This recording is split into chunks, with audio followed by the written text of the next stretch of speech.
اور حقیقی حسینی ایک دفعہ پھر مارے جائیں گے، چونکہ پھر کہا جائے گا تم فسادی ہو، تم فسادی ہو۔ ظاہر ہے فرعون نے بھی کہا تھا موسیٰ فسادی ہے، قرآن نے بتایا ہوا ہے۔ فرعون نے اپنی نیشنل سیکیورٹی کاؤنسل کا اجلاس بلایا اور ان سے کہا کہ تم مجھے چھوڑو، اجازت دو میں موسیٰ کو قتل کروں، یہ تمہارا دین بدل دے گا۔ کون سا دین؟ جس میں اللہ خود بن کے بیٹھا ہوا تھا، رب انا ربکم الاعلی، میں تمہارا رب اعلی ہوں، وہ والا دین موسیٰ بدل دے گا، یا کم سے کم او ان یظہر فی الارض الفساد، یا زمین میں فساد کرے گا۔ کون فساد کرے گا؟ موسیٰ۔ اور اصلاح کون کر رہا ہے؟ فرعون، ملک قوم کے وسیع تر مفاد میں۔ صلوات پڑھیں محمد و آل محمد۔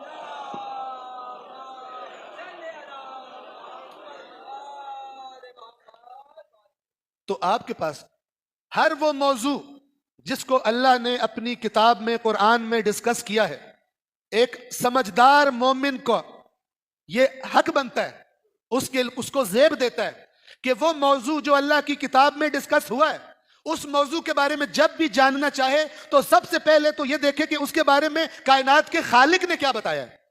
اس کے بعد پھر سیکنڈ سٹیپ آتا ہے حدیث کا، اس لیے کہ حدیث میں صحیح بھی ہے اور غلط بھی۔ یہ جو بندہ کہے یہ مثلی لا یبایع مثلا، یہ جیب سے نکالا ہے، تو غلط ہو گئی نا، نکالا ہے یا نہیں نکالا اس سے قطع نظر کوئی یہ نہیں کہہ سکتا یہ جو سورۃ الفلان میں آیت نمبر فلان ہے یہ مولوی نے جیب سے نکالی ہے، یہ کسی کا باپ بھی نہیں بول سکتا۔ توجہ فرما رہے ہیں؟ حدیث کا کہہ سکتے ہیں جیب سے نکالی ہے، آیت قرآن کا کوئی نہیں کہہ سکتا جیب سے نکالی ہے۔ توجہ فرما رہے ہیں؟ ایک صلوات پڑھ دیں محمد و آل محمد۔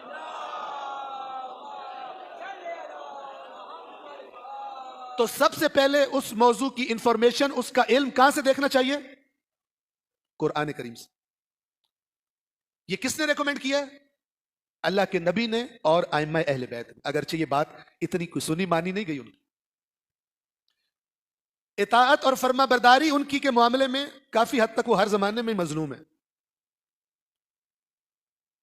عقیدت رکھنے والے بہت ہوتے ہیں ان کے ساتھ، اطاعت کرنے والے کم ہوتے ہیں۔ مدینہ میں امام حسین کے عقیدت مند بہت زیادہ تھے۔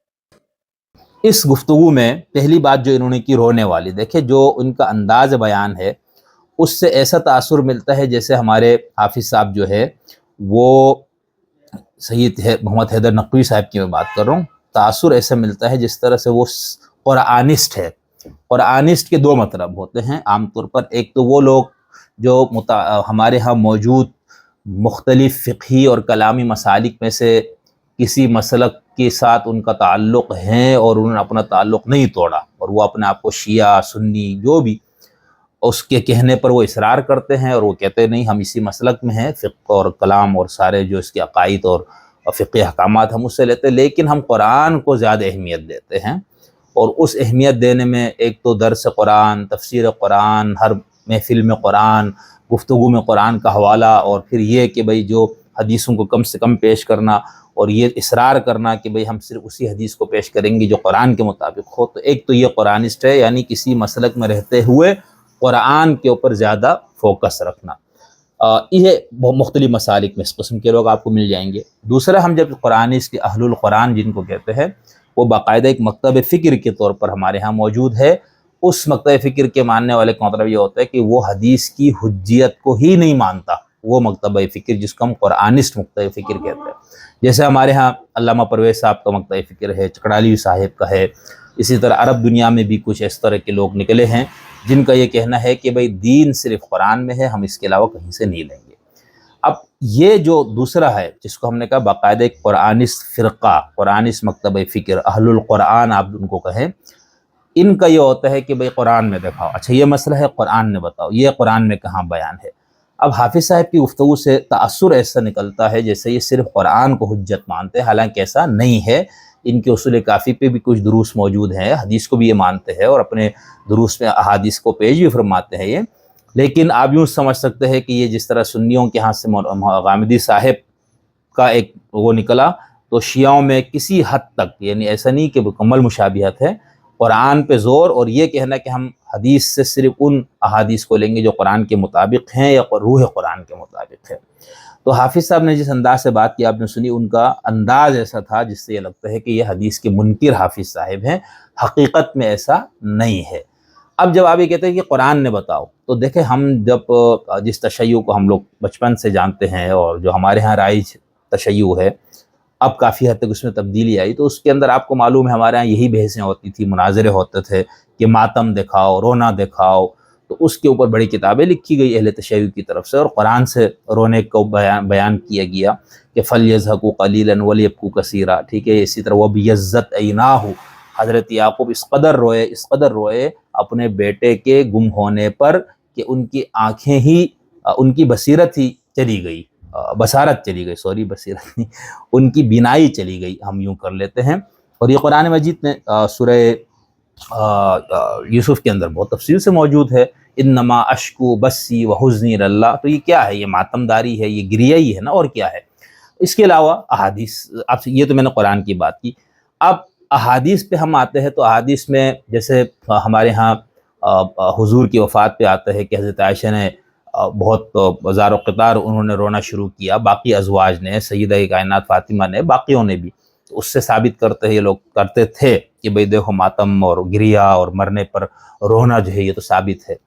یہ اہل سنت کی کتابوں میں بھی جو روایات ہیں اس سے استدلال۔ اب ہم جب اہل تشیع کی طرف آتے ہیں تو اس کے اندر آپ کو یہ واضح نظر آئے گا کہ بکائے علی الحسین، امام عالی مقام کی شہادت پر گریہ کرنا، اس کی اس قدر فضیلت ہے اور اس قدر احادیث ہیں کہ ان تمام احادیث کو ایک ہی نشست میں آپ کے سامنے پیش کرنا یہ ناممکن ہے۔ اب چونکہ ہمارے ہاں انقلابی تصور آ گیا، مذہب کا ایک پولیٹیکل اسلام کا پورا تصور آیا، تو اس کے اندر یہ رونا دھونا، یہاں تک کہ باقی عبادات بھی اس میں فٹ نہیں ہوتی۔ یعنی آپ جب اب مذہب کو، دین کو، ریلیجن کو ایک انقلابی سیاسی نظریے کے طور پر، ایک نظام زندگی کے طور پر، باقی نظام ہائے زندگی کی طرح ایک نظام کے طور پر پیش کرتے ہیں، تو اس کے اندر پھر ان چیزوں کی سمجھ نہیں آتی، یار اس کا کیا مقصد ہے، ٹھیک۔ لیکن ہمارے ہاں جو شیعہ تمام تفسیر، تمام حدیث کی کتابوں میں آپ جو بھی اس حوالے سے کوئی باب کھولیں گے، آپ کو بے شمار احادیث اس حوالے سے، میں ایک دو حدیثیں پیش کرتا ہوں۔ حضرت جعفر بن محمد علیہ السلام کہتے ہیں کہ من دمعت عیناہ فینا دمعتا لدم سفک لنا او حق لنا نقصناہ او عرض انتہک لنا او لأحد من شیعتنا، یعنی جو شخص بھی ایک آنسو بہائے گا ہمارے لیے، جو ہمارا خون بہائے گیا، ہم پہ جو ظلم ہوا، ہمارے حقوق جو غصب کیے گئے، اس پہ جو بندہ ایک آنسو بہائے گا، یا ہمارے شیعوں میں سے کسی شیعہ کے لیے کوئی ایک آنسو بہائے گا، تو بوّأہ اللہ تعالی بہا فی الجنت حقبا، تو اللہ تبارک و تعالی اس کو جنت میں جگہ دے گا۔ اسی طرح جعفر بن محمد بن مسرور عن الحسین بن محمد بن عامر عن عمہ عبداللہ بن عامر عن ابراہیم بن ابی محمود قال قال رضا، امام رضا علیہ السلام کا فرمان ہے، فی حدیث، ایک حدیث ہے، فعلا مثل الحسین فلیبکی الباکون، حسین پر رونے والوں کو رونا چاہیے، فإن البکاء علیہ یحط الذنوب العظام، حسین پر رونے سے انسان کے تمام بڑے گناہ معاف ہو جاتے ہیں۔ ثم قال علیہ السلام، پھر آپ نے فرمایا، کان ابی اذا دخل شہر المحرم، میرے والد صاحب محرم کا مہینہ جب داخل ہوتا تھا، لا یرا ضاحکا، ان کے چہرے پر کوئی ہنسی نہیں نظر آتی تھی، وَكَانَتِ الْكَعْبَةُ تَغْلِبُ عَلَيْهِ حَتَّى تَمْضِي 10 ایام، 10 دن گزرنے تک ان پہ ایک گریہ، ایک تکلیف، ایک جو مصیبت کی جو ایک گھڑی جو ان کے اوپر وہ طاری رہتی تھی۔ پھر جب 10واں محرم ہوتا تھا، کان ذالک الیوم یوم مصیبتہ وحزنہ وبکائہ، تو اس دن آپ کا غم، آپ کا رونا، آپ کے اوپر جو مصیبت ٹوٹی ہوئی تھی اس کا بہت زیادہ ان پہ اثر ہوتا تھا۔ وَيَقُولُ، اور وہ کہتے تھے، هُوَ الْيَوْمُ الَّذِي قُتِلَ فِيهِ الْحُسَيْن، اسی دن حسین کا قتل ہوا ہے، ٹھیک ہے۔ اسی طرح بہت ساری روایات ہیں، یعنی میں آپ کو کیا بتاؤں، یہ کوئی کسی بھی شیعہ سے یہ چیزیں پوشیدہ نہیں ہو سکتی۔ اب یہ کہنا کہ بھئی، اب میں صرف 2 روایتیں، میں آپ چاہیں تو میں نے یہاں پر تقریباً 12 روایتوں کو میں نے جمع کیا تھا، لیکن مختصر وقت کے لیے، اور یہ یعنی ایک مسلمہ ہے تشیع کے ہاں، یہ مسلمہ ہے کہ امام عالی مقام پر رونے کی فضیلت کیا بیان ہوئی، اور تمام ائمہ معصومین سے اقوال موجود ہیں، ٹھیک ہے۔ خود حضور کے دور سے لے کر احادیث امام حسین کی شہادت، ان پہ ٹوٹنے والے مساجد، سب کا ذکر ہے۔ تو یا تو اگر آپ خالص قرآنسٹ ہیں، پھر تو آپ کا بالکل نقطہ نظر ٹھیک ہوگا، آپ یہ کہیں کہ قرآن میں دکھاؤ بھائی، تو جو اہل قرآن کا آدمی ہوگا وہ قرآن کے علاوہ کسی چیز کو اپنے لیے حجت نہیں مانے گا، دوسروں کے لیے نہیں مانے گا، تو تو اس کے حد تک تو یہ بات بالکل درست ہے. لیکن اگر آپ قرآن کے ساتھ سنت کو یا حدیث کو جو کافی میں یا بخاری میں یا مطلب جو مصادر حدیث میں احادیث موجود ہیں ان میں سے حدیث کو فی نفسی ہی آپ حجت مانتے ہیں تو پھر آپ کو یہ نہیں کہنا چاہیے. آپ یہ کہہ سکتے ہیں کہ بھئی قرآن میں نہیں ہے یہ چیز. اچھا جو احادیث اس حوالے سے ہیں میں ان احادیث کو رد کرتا ہوں کیونکہ وہ احادیث قرآن کے خلاف ہیں. تو ٹھیک ہے، مطلب ٹھیک سے مراد یہ ہے کہ وہ آپ کا یہ موقف پھر آپ درست رہے گا. ضروری نہیں کہ آپ کا مخالف اس موقف کو مانے. جن کا عقیدہ یہ ہے کہ قرآن کی تعبیر، قرآن کی تفسیر، قرآن کی تشریح کا حق پیغمبر اور معصومین کو حاصل ہے، ان کی جو تفسیر ہوگی اس سے بڑھ کر کوئی تفسیر قابل قبول نہیں ہے. ٹھیک ہے، تو وہ ان تمام روایات کو تفسیر میں لیں گے. ٹھیک ہے، وہ دین کو حدیث سے اخذ کریں گے، اور حدیث کا مطلب یہ ہے کہ وہ قرآن کی تفسیر بھی ہے اور دین میں جو قرآن میں چیزیں بیان نہیں ہوئی وہ بھی ہم احادیث سے لیں گے. تو پہلی چیز جو میں آپ کو کہنا یہ چاہ رہا تھا کہ بھئی یہ رونے والی جو بات جس انداز سے آپ نے بیان کیا اس سے تأثر ایسا ہی ابھرتا ہے، اور کسی بھی مسلمان پر اور خاص طور پر شیعہ مسلمان پر یہ بات مخفی نہیں ہے کہ امام عالی مقام پر رونے کی فضیلت کس قدر بیان ہوئی ہے، اس کے لیے جنت کی خوشخبری ہے، اس کی گناہوں کے دھلنے کا اس کو بتایا گیا ہے، اور ایک ایک آنسو کے بدلے کس قدر اجر ہے. اور اسی وجہ سے آپ یہ دیکھتے ہیں یہاں تک کہا گیا کہ آپ رونا نہ آئے تو رونے جیسی شکل بنانا. ٹھیک ہے، یہ گریا، یہ ماتم، یہ سب کچھ. اب آپ نے پولیٹیکل اس کی تعبیر جو بھی کرنی ہے کرتے رہیں، لیکن جو نصوص میں جو چیزیں موجود ہیں وہ اسی طرح ہے. ایک تو یہ بات ہو گئی. دوسری بات جو ہمارے حافظ صاحب نے بھی، حافظ سید محمد حیدر نقوی صاحب نے اور مولانا ابو طالب طباطبائی صاحب نے جو بات کی، یہ دوسرا پوائنٹ میں آپ کو بتا رہا ہوں، جس کے اندر انہوں نے یہ کہا تھا کہ عمل بالمعروف سے مراد ولایت علی ہے. اس حوالے سے عمل معروف پر حافظ صاحب کی گفتگو گزشتہ جو میں نے آپ کو ان کا کلپ دکھایا اس کے اندر وہ موجود ہے، تو میں دوبارہ آپ کو نہیں سناتا ہوں. مولانا ابو طالب طباطبائی صاحب کی گفتگو آپ سنیں، اس پہ تھوڑی سی وہ طویل گفتگو ہے، طویل سنت بہت زیادہ نہیں، اس طویل گفتگو میں سے متعلقہ حصہ میں آپ کے سامنے پیش کر رہا ہوں. اس کو سنیں اور پھر اس پہ ہم تبصرہ کریں گے. شہداء امر بالمعروف کے لیے نکلے تھے اور نہی عن المنکر کے لیے. تو دیکھیے اس میں کوئی کلام نہیں ہے. زیارات اس بات چند بازار کے ساتھ گفتگو فرماتی ہیں. امام کا وجود خود معروف ہے، امام جس سے روک دیں وہ منکر ہے. کربلا میں اگر دیکھا جائے سید الشہداء نے کن باتوں کی جانب، کس چیز کی جانب صراحت کے ساتھ گفتگو کی یا اشارت میں گفتگو فرمائی، اور جناب زینب امام سجاد علیہ الصلوۃ والسلام. میں یہاں پر آپ کے سامنے جو آپ تشریف فرمائیں اپنا نظریہ پیش کروں. بالا ترین معروف، اعلیٰ ترین معروف، عمدہ ترین معروف کہ جس کے بعد کوئی معروف نہیں ہے وہ ہے ولایت جناب علی. روایات کے مطابق خدا کی راہ میں قتل ہونے سے بڑھ کر کوئی ثواب نہیں ہے، خدا کی راہ میں قتل ہونے سے بڑھ کر کوئی عبادت نہیں. یہ خدا کی راہ میں قتل ہونا کب کہا جائے گا کہ آپ خدا کی راہ میں قتل ہوئے؟ کہ جب آپ ولایت پر ہوں. یعنی کہ خدا کی راہ میں قتل ہو رہا ہے بالا ترین مرحلے پر. کس وجہ سے؟ اس وجہ سے کہ مظلومیت کے ساتھ شہید ہو رہا ہے، بلکہ اس وجہ سے کہ مظلومیت اس کی اس وقت تک مورد تائید اور تحقیق عالم غیب سے خداوند تبارک تعالیٰ کی جانب سے اس کی تائید نہیں ہوگی جب تک کہ یہ رسول خدا کے خاندان کی مودت کو نہ رکھے، کہ جس کے بارے میں خدا نے فرمایا موت مت کھاؤ، ولا تقولوا لمن يقتل في سبيل الله اموات ولا تحسبن الذين قتلوا في سبيل الله امواتا رزق من الله يرزقون ولكن لا تشعرون. دونوں آیتیں ہیں. بالا ترین مرحلے کے رزق پا رہے ہیں، تمہیں ان کی حیات کا ادراک نہیں. لیکن یہ جو بھی انسان جس مرحلے پر پہنچتا ہے حیات کا ادراک نہ ہو، اور بالا ترین مرحلہ خدا کی راہ میں قتل ہونا، یہ ہے اس بات کے ساتھ کہ انسان کی موت ختم ہونے پر منحصر نہیں ہے صرف کہ وہ شہید ہو جائے، بلکہ ولایت کے ساتھ، خاندان نبوت کی محبت کے ساتھ. تو بالا ترین معروف کیا ہے؟ بالا ترین معروف ہے جناب امیر کی ولایت، اور بالا ترین منکر ہے جناب امیر کا بغض اور جناب امیر کی عداوت اور ان کی اولاد سے عداوت. لہٰذا اسی کو لے کر سید الشہداء آگے بڑھے. یہاں سے آپ حضرات توجہ کیجیے، اسی کو لے کر آگے بڑھیں. ثبوت کے طور پر کیا ہے؟ ثبوت کے طور پر یہ ہے بات کہ جناب زینب کا پہلا خطبہ اور پہلے مسائل جو جناب زینب نے قتل سید الشہداء سے متصل بیان فرمائے، وہاں پر سید الشہداء کے وجود کو متصل ہونے کا اعلان فرمایا رسول خدا کے ساتھ. اس کے بعد اس سے پہلے کیا ہوا؟ سید الشہداء کے خطبے مسلسل فوج یزیدی کے سامنے کی، جس میں امام حسین السلام نے فرمایا اتعلمون ابن بنت نبیکم غیری، میرے علاوہ زمین پر کوئی اور نواسا ہے نبی کا جانتے ہو؟ اس کا مطلب ہے کہ یہ بنیادی ترین چیز ہے. رسول جناب سید الشہداء یہ نہیں فرما رہے کہ تم نماز پڑھتے ہو، تم روزہ رکھتے ہو، خوف خدا کرو. یہ تمام خوف خدا، نماز، روزہ، ہر عبادت اگر ولایت اور محبت اہل بیت ہے تو اس کے بعد اس کا مطلب بنیاد ہر عبادت کی محبت اہل بیت. لہٰذا سید الشہداء بنیاد کی جانب توجہ دلا. پہلے مسائل امام زینب نے پڑھے. پھر اس کے بعد بازار کوفہ میں جو سید سجاد علیہ السلام نے خطبہ دیا، جس کو خطبہ میں کہہ رہا ہوں لیکن در حقیقت تو پہلی مجلس ہے زمان مبارک سید سجاد کے ذریعے، اس نے اپنا تعارف کروایا، اپنے دادا کا تعارف کروایا، پردادا کا تعارف کروایا اور سید الشہداء کے مسائل پڑھے. دوسرا خطبہ جو گفتگو ہے جناب زینب کی عبید اللہ کے ساتھ، وہاں پر جا کر دیکھیے. تیسری دلیل ہے کہ کربلا کی بنیاد ولایت علی بن ابی طالب ہے، کربلا کی بنیاد محبت اہل بیت، کربلا ہے اس لیے کہ محبت اہل بیت کو آگے بڑھایا جائے، اور کربلا اس معروف کو برپا کرنے کے لیے منعقد کی گئی، کربلا اس معروف کو برپا کرنے کے لیے، اس معروف کو اقامہ کرنے کے لیے سید الشہداء نے وہ قربانی دی دربار شام میں جناب زینب کا خطبہ۔ چوتھی دلیل کیا ہے؟ جامع مسجد اموی میں امام سجاد کا خطبہ۔ تمام خطبوں کو چھوڑیے، دمشق میں، شام میں جناب زینب کے خطبے کو دیکھیے، اور جامع مسجد میں امام سجاد کے خطبے کو۔ جناب زینب اور جناب امام سجاد علیہ السلام نے سوائے خاندان نبوت کی عظمت کی کوئی بات نہیں کی۔ اگر امر بالمعروف کا علم ہے کہ میرا بھائی حسین ابن علی، اس بہن کو عقیدہ بنی ہاشم ثانی زہرا کو علم ہے کہ میرا بھائی کس معروف کو بتانے نکلا تھا، تو جناب زینب کی ذمہ داری ہے کہ اس کو بتائیں۔ جناب زینب فرمانی یزید سے وسع سعیک وناصب جہدک وقت کیدک فلا تمی تو ذکرنا ولا تمحو وحینا۔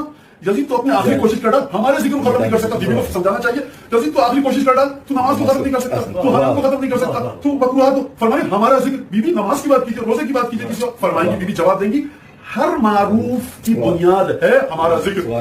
یہ ہے بالا ترین معروف کی جس کے لیے سید الشہداء نے قربانی دی۔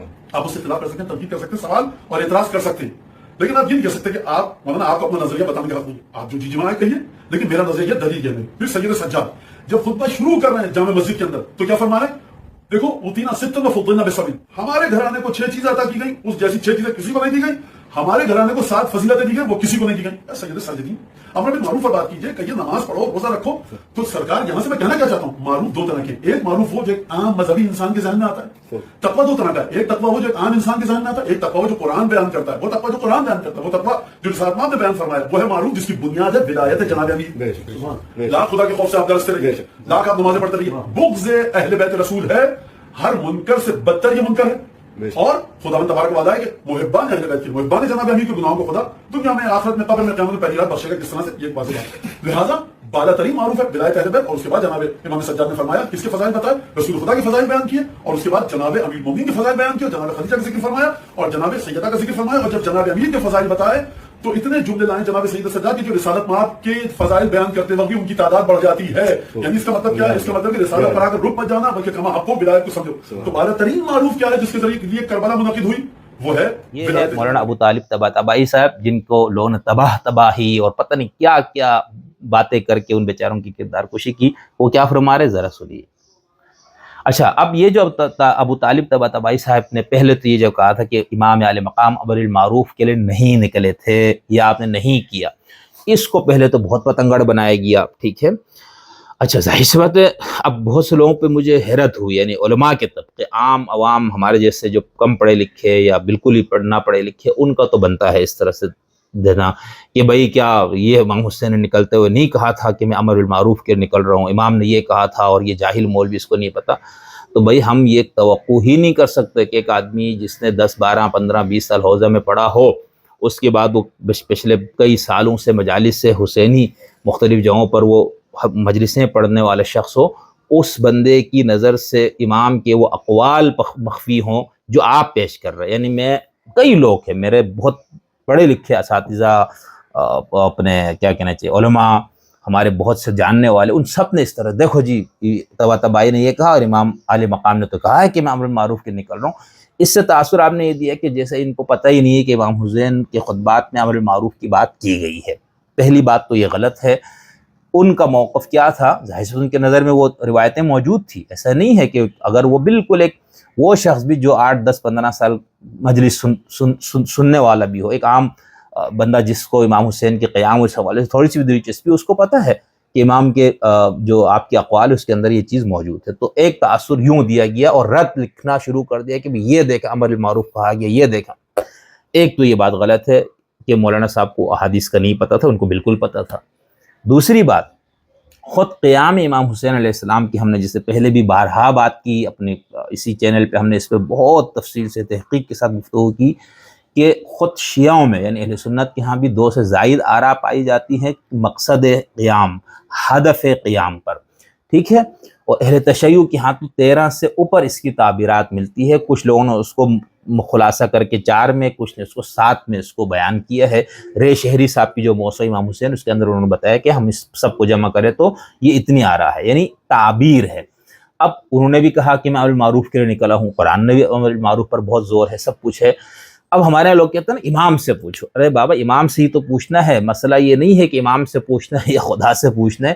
مسئلہ یہ ہے کہ خدا کا جو کلام قرآن ہے, آپ یہ کہو بھائی اچھا آپ یہ بات کرتے ہیں اللہ کے قرآن سے پوچھتے ہیں, اللہ کے قرآن میں یوں لکھا ہے, اللہ میاں سے پوچھتے ہیں. اللہ میاں کی بات وہاں پر عربی میں انسانی زبان میں وہ موجود ہے, اس کے فہم میں, اس کی تشریح میں, اس کی تفسیر میں, اس کی تعبیر میں اختلاف ہوتا ہے. بعین ہی یہی کام امام عالی مقام کے قیام کے حوالے سے ہوا, سمجھے نا. یعنی آپ کے قیام کے ہدف پہ جو کئی تعبیرات آئی, تو اس کا مطلب نہیں کہ ان علماء کرام جنہوں نے اس سیاسی تعبیر کے علاوہ جو تعبیرات پیش کی ہیں ان کے نظر میں وہ تعبیرات تھی ہی نہیں, ان کو پتہ ہی نہیں تھا بیچاروں کو, ٹھیک ہے, کہ بھئی امام حسین کا ایک مقصد یہ بھی ہو سکتا ہے. نہیں, اس میں متضاد چیزیں ہیں, یعنی بہت سے مسائل ہیں. اب جیسے ہم جب امر معروف نہی منکر کی بات کرتے ہیں تو آپ فقہ اور کلام میں اس کی بحث کو ذرا پڑھیے. ہم کسی دن تفصیل سے آپ کے سامنے رکھیں گے, ابھی چونکہ یہ موقع نہیں ہے. کہ ایک تو امر معروف و نہی عن المنکر قرآن کی اصطلاح ہے, زور دیا ہے قرآن نے, احادیث میں اس پہ بہت تاکید ہے. سوال یہ پیدا ہوتا ہے کہ یہ ہے کیا, المعروف کیا, المنکر کے کیا. چلے ہم ابھی پھر بہت متفق علیہ بات رکھتے ہیں کہ یعنی المعروف ہر وہ کام جس کو مذہب نے معروف کے طور پر پیش کیا ہے, اچھے کام, نیکی کے کام, اور منکر سے ہر وہ کام جس سے روکا ہے, جس کو برا کہا گیا ہے. ٹھیک ہے, یہ متفق ہے.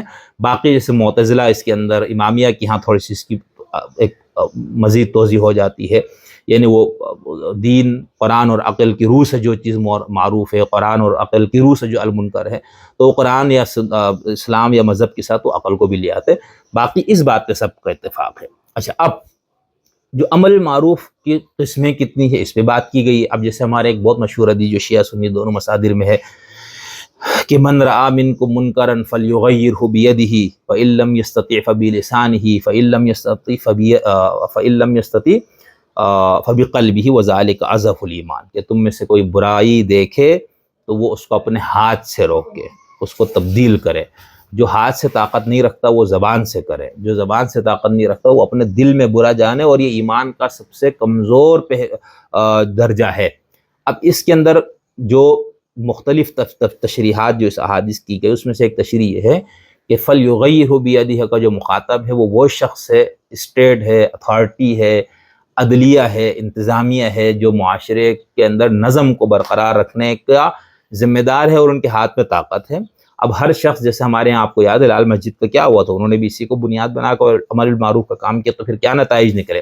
باقی جو آپ کے یہاں مسلح تحریکات ہیں ان کا بھی یہی موقف ہے کہ بھی ہم روکیں گے. یونیورسٹیوں میں آپ کو پتہ ہے آپ کی ایک مذہبی تنظیم, پارٹی کی جو طلبہ تنظیم, وہ کس طرح سے مختلف سیکولر لبرل پارٹیوں یا ثقافتی پروگراموں پہ حملہ آور ہوتے ہیں. کس بنیاد پہ؟ امر بالمعروف کے نام پہ. ٹھیک ہے, تو یہ پھر آپ ہر بندے کو یہ کہیں, یعنی اگر میں یہ کہتا ہوں کہ میں فلیغیرہ بیدہ, مجھے بھی ہے, میں بھی مسلمان ہوں, آپ بھی مسلمان ہیں, یہ بھی ہے, تو ہم میں سے ہر شخص ڈنڈا لے کے اس کو تبدیل کرنے کے لیے نکلے گا, تو ایسا نہیں. تو فقہا پھر یہ کرتے ہیں, علماء نے اس کو یہ کیا کہ بھئی یہ وہ ہے. دوسرا بلسان ہی سے مراد علماء, اسکالر, دانشور, پڑھنے لکھنے والے, وہ لوگ جو ٹیچنگ کرتے ہیں, وہ لوگ جو ویڈیوز بناتے ہیں, وہ لوگ جو اپنی زبان سے بات کر سکتے ہیں, لکھ کے بات کر سکتے ہیں, یہ طبقہ ہے. اور تیسرا جو ہے وہ ہے اس میں پھر یعنی دل میں برا جاننا, یعنی وہ شخص جس کے پاس نہ اتھارٹی ہے, طاقت ہے ہاتھ سے, نہ اس کے پاس بولنے لکھنے پڑھنے کی کوئی قابلیت ہے, نہ اس کے پاس کوئی حلقہ ہے, تو وہ تو کم سے کم اس برائی کو تو برا جانے نا. تو یہ ہے. تو ایک تو یہ چیز کہ جب ہم امر معروف نہی منکر کی بات کرتے ہیں تو اس کے مختلف مدارج ہیں, اس کی قسمیں بھی ہیں. اچھا, اب جب ہم امام علی مقام حسین علیہ السلام کے قیام کی صرف اس تفسیر کو لیتے ہیں, جس کو ہم پولیٹیکل تفسیر کہتے ہیں, جس کو ہم انقلابی تفسیر کہتے ہیں, تو اس کے اندر بہت سے اعتراضات ہیں.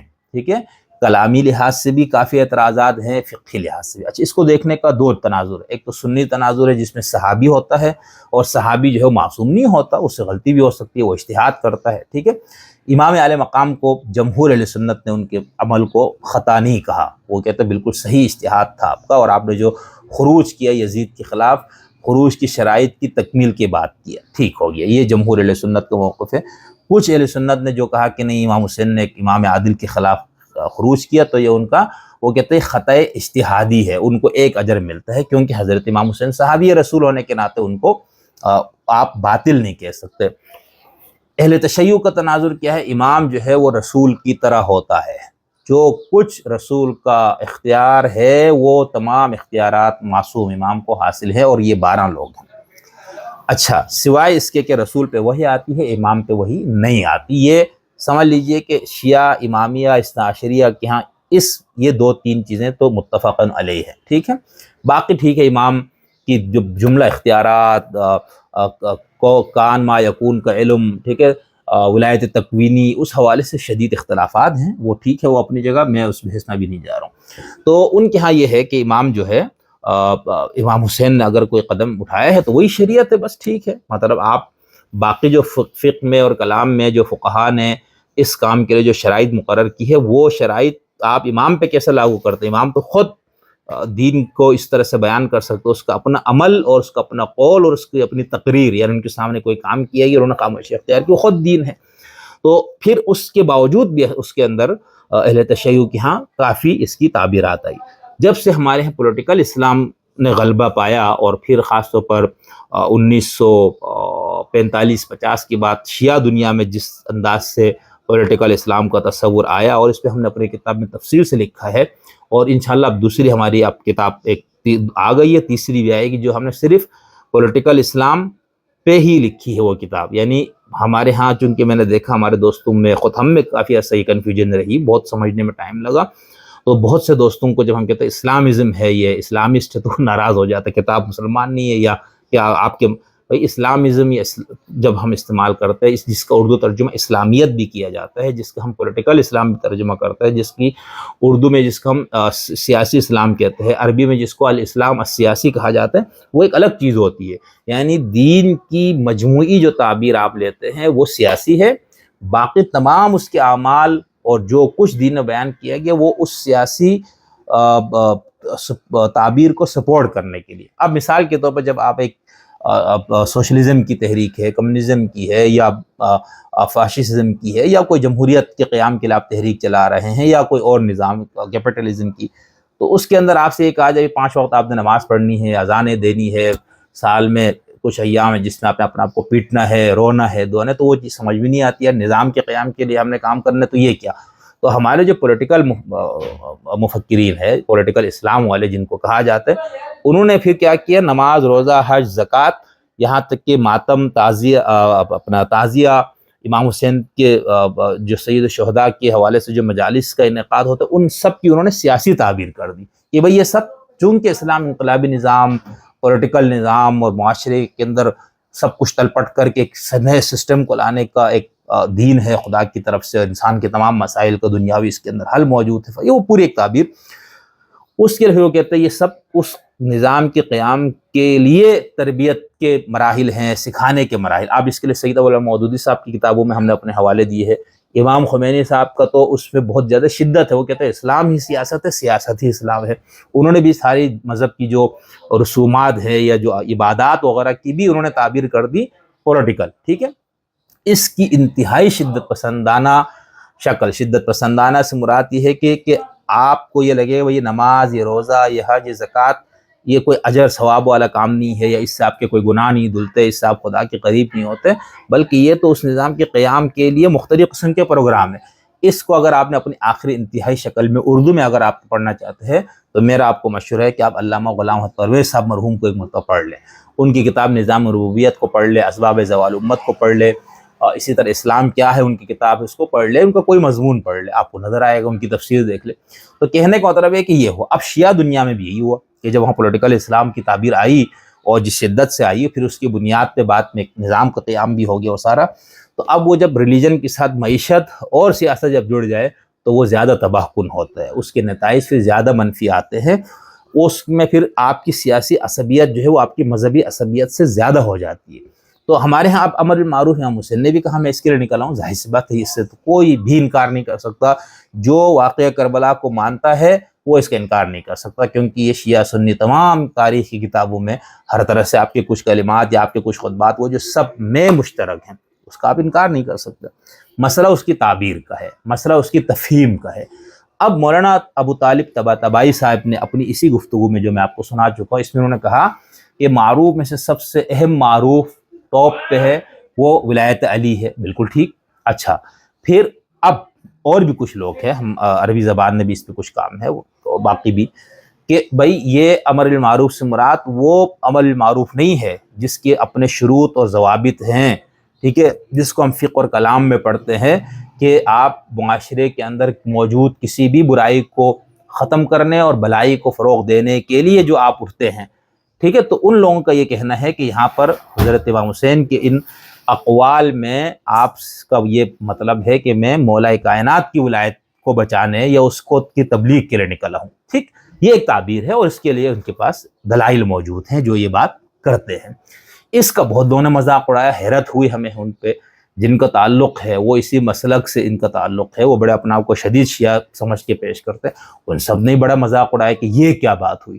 اچھا مزے کی بات ہے کہ آپ شیعت میں پولیٹیکل اسلام کی تعبیر آنے سے پہلے کی شیعت کو آپ دیکھیں، تمام تفسیریں، تمام احادیث کی کتابوں میں آپ کو یہی لگے گا کہ جیسے حضور اکرم صلی اللہ علیہ وسلم دنیا میں آئے ہی اس لیے تھے کہ علی کی ولایت کو، بلکہ صرف حضور نہیں، آدم سے لے کر پیغمبر تک تمام انبیاء نے مولا کائنات کی ولایت کی بات کی، یہ موجود ہے۔ آپ کوئی بھی شیعہ تفسیر اٹھا لیجئے، کوئی بھی حدیث کی کتاب اٹھا لیجئے، آپ کو یہ ملے گا، یا امامت سے متعلق یا فقہ شیعہ عقائد سے متعلق جو پولیٹیکل اسلام سے پہلے والی خاص طور پر آپ کتابیں پڑھیں تو اس میں آپ کو یہ تمام اور اس قدر روایات موجود ہیں اس کے اوپر کہ آپ ان کو شاید شمار ہی نہ کر سکے، ٹھیک ہے۔ یعنی فتلقى آدم من ربہ سے لے کر حضور اکرم کی ختم نبوت تک یہ تمام انبیاء میں ایک کام جو مشترک تھا وہ حضرت علی کی ولایت کو بتانا تھا، آپ کی ولایت کو انسانیت تک پہنچانا تھا۔ یہ بہت اہم بات ہے شیعت کے اندر، ٹھیک ہے، خاص طور پر آپ جب شیعت اثنا عشری تشیع کے اندر آپ دیکھیں گے، اور باقی اسماعیلیہ میں بھی اور زیدیہ کا چلو تھوڑا سا مختلف ہے، لیکن علی کی ولایت کو پہنچانے کے حوالے سے اثنا عشری شیعوں کی کتابیں اس سے بھرپور ہے۔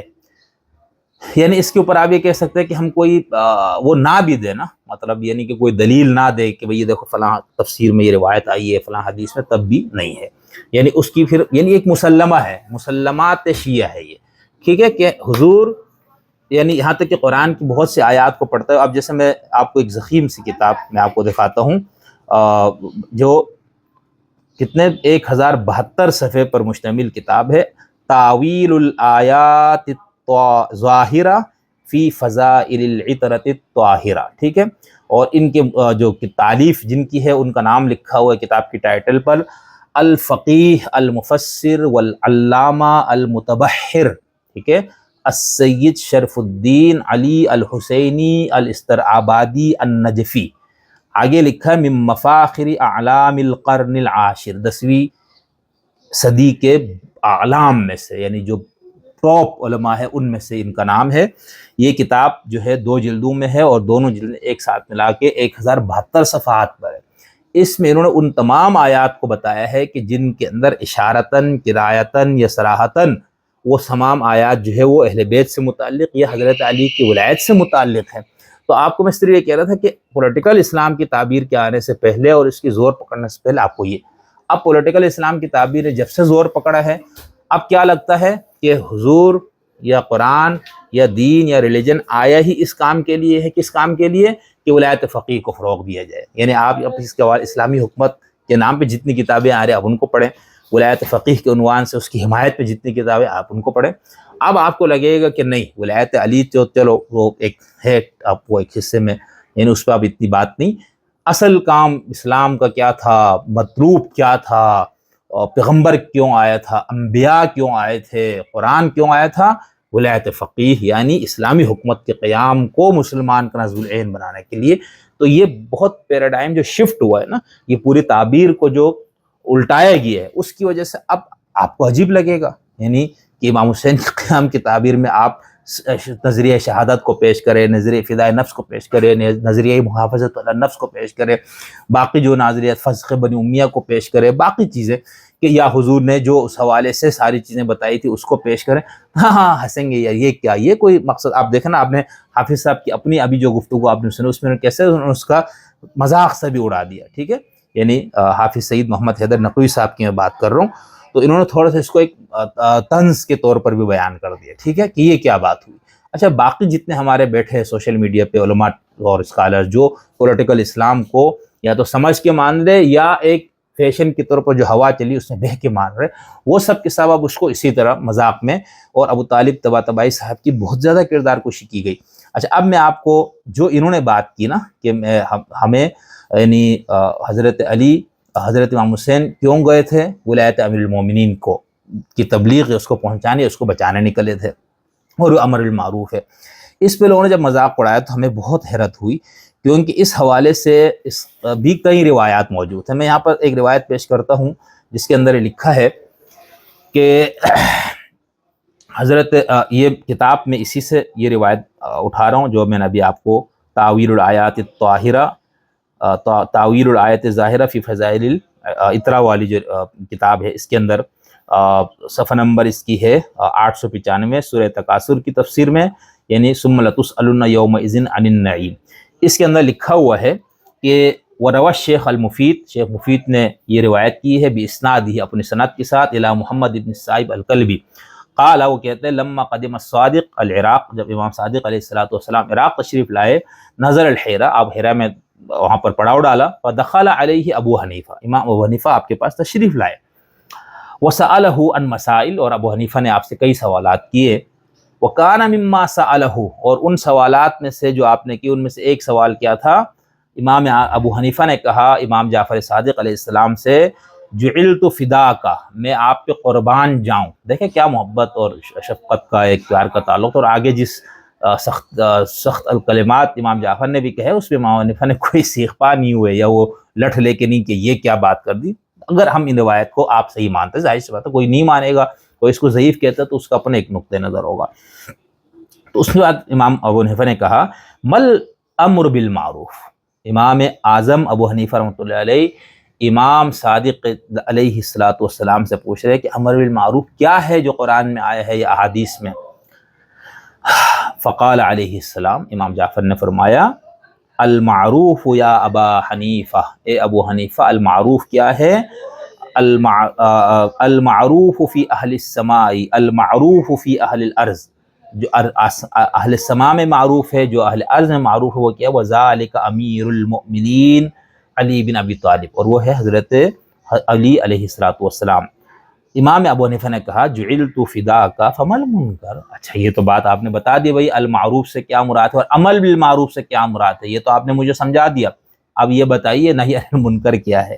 امام جعفر نے فرمایا اللذانی ظلماہ حقہ، وہ دونوں جنہوں نے آپ سے آپ کا حق چھینا، ظلم کیا، ٹھیک ہے، وابتزاہ امرہ وحملا الناس علی کتفہ، اور لوگوں کو آپ کے خلاف برانگیختہ کیا، بات ختم۔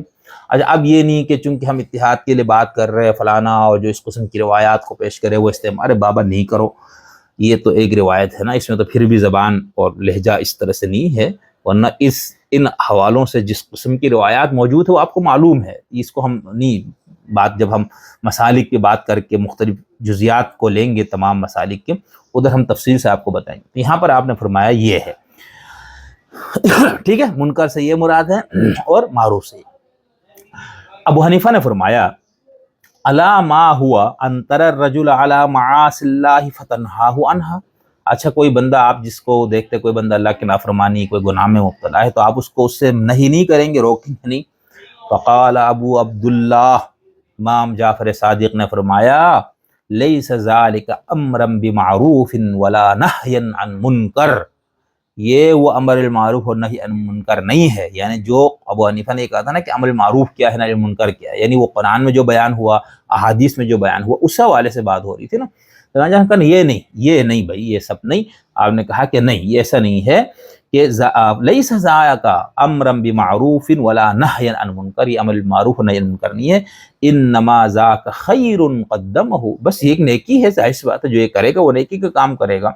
قال ابو حنیفہ، امام ابو حنیفہ نے فرمایا اخبرنی جعلت فداک عن قول اللہ، میں آپ پہ قربان جاؤں، کیا بات ہے، بات کرنے کا انداز دیکھا یار، مطلب وہ جو اوپر جملے کہے وہ بہت اس طرح کے ہے، لیکن ہم اگر ان روایات کو اگر آپ صحیح مانتے ہیں تب، اگر نہیں مانتے، مثال سنی ہے وہ اس کو بالکل ہی نہیں مانیں گے، وہ کہتے ہیں بکواس کرتے ہو تم لوگ، امام جعفر اور یہ سارے تابعین تبع تابعین محدثین تھے، بڑے اعلام تھے، اور یہ سارے کے سارے اس مفہوم میں سنی تھے جس مفہوم میں اہل سنت والجماعت ہے. یہ تو شیعوں نے اپنے نام ان کے نام پہ جھوٹی روایتیں گڑی، ان کا موقف. لیکن جو شیعہ ہوگا وہ اس روایت کو مانتا ہوگا، اور ہو سکتا ہے شیعہ میں بھی کوئی تحقیق کی وجہ اس کو نہ مانے، وہ اپنی جگہ. تو میں صرف یہ کہہ رہا ہوں کہ اگر ہم اس کو مان لینا، یعنی اگر آپ اس کو مان لیتے کہ نہیں اسی طرح گفتگو ہوئی، تو یہ کیا انداز بھی تھا نا. دیکھیں اس قدر سخت الفاظ ان کی طرف سے آئے ان لوگوں کے لیے جن کو ابو حنیفہ اپنے دین کا سورس مانتے ہیں. اصحابک النجوم بأیہم اقتدیتم اہتدیتم، یہ اہل سنت کے ہاں موجود ہے، ٹھیک ہے. الصحابہ کلہم عدول، یہ سب موجود ہے. وہاں پر بھی امام جعفر نے اگر یہ الفاظ کہے بھی ہے تو اس میں امام حنیفہ نے کوئی وہاں پر وہ نہیں کیا. پھر آگے امام حنیفہ پوچھتے ہیں اچھا یہ بتائیے جعلت فداک، کیا بات ہے میں آپ پہ قربان جاؤں، اس کا ترجمہ یہی بنتا ہے. کہا کہ ابو حنیفہ نے کہا کہ ثم لتسألن یومئذ عن النعیم، اے امام جعفر صادق یہ جو سورہ تکاثر میں آیا ہے کہ تم سے اس دن نعمت کے بارے میں پوچھا جائے گا، تو اس نعمت سے کیا مراد ہے؟ قال، ابو حنیفہ نے کہا فما هو عندک نہیں سوری یہ امام جعفر صادق نے ابو حنیفہ سے پوچھا کہ اچھا تم یہ بتاؤ.